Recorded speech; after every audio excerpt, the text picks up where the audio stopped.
Po czym można poznać prawdziwego poetę? Jak takiego odszukać w razie potrzeby? Gdy na przykład chcemy poprosić o wiersz z dedykacją lub autograf. Poeta nie ma uniformu jak strażak albo kominiarz, ani nawet dyskretnego wieńca laurowego na głowie. Może więc poeci powinni się jakoś wyróżniać strojem, tak jak duchowni różnych wyznań. Od razu z daleka widać, że do tego człowieka można zgłosić się po poradę duchową i tak samo poeci powinni na przykład nosić kapelusze. Tak, kapelusz z szerokim rondem, a do tego czarną pelerynę. Tak powinien wyglądać prawdziwy poeta. Nie, wystarczy kapelusz wędkarski, taki jaki nosił Tadeusz Różewicz. No tak, ale wtedy przechodnie będą prosić przypadkowych wędkarzy o wiersze, niekoniecznie o rybach.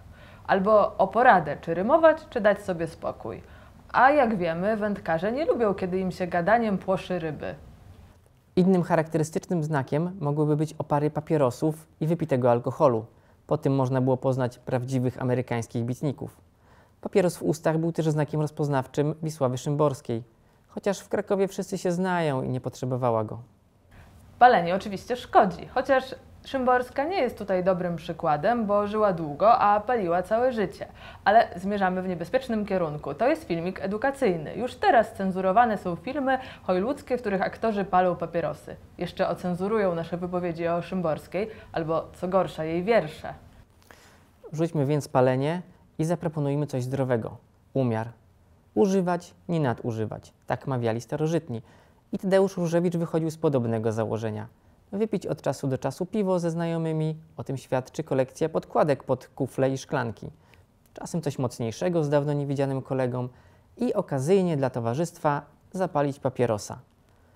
Znaleźliśmy pudełko papierosów w jego biurku. A skoro pokazujemy fajkę Mickiewicza, to dlaczego nie fajki Różewicza?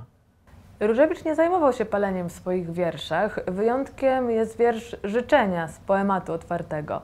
Tam na biednego staruszka podnoszącego niedopałek ma spaść deszcz egipskich papierosów. On też może nie uniknąć zdrowotnej cenzury. Ustalmy zatem, że papierosy i alkohol to nie są dobre znaki rozpoznawcze. Połowa społeczeństwa mogłaby uchodzić za poetów. Jak zwykle sięgnijmy do wyprzedzającego trendy Różewicza po poradę. Ubierał się normalnie, nie wyróżniał się z tłumu. Przez pewien czas lansował nawet postać anonima Normalsa, którym mógłby być każdy. A spotkanym w Karkonoszach turystom tłumaczył cierpliwie, że nie jest Różewiczem, tylko kimś do niego bardzo podobnym i wciąż ich mylą.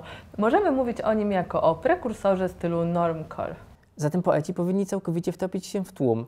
Potem ich poznamy. Im kto wygląda normalniej, tym bardziej jest poetą.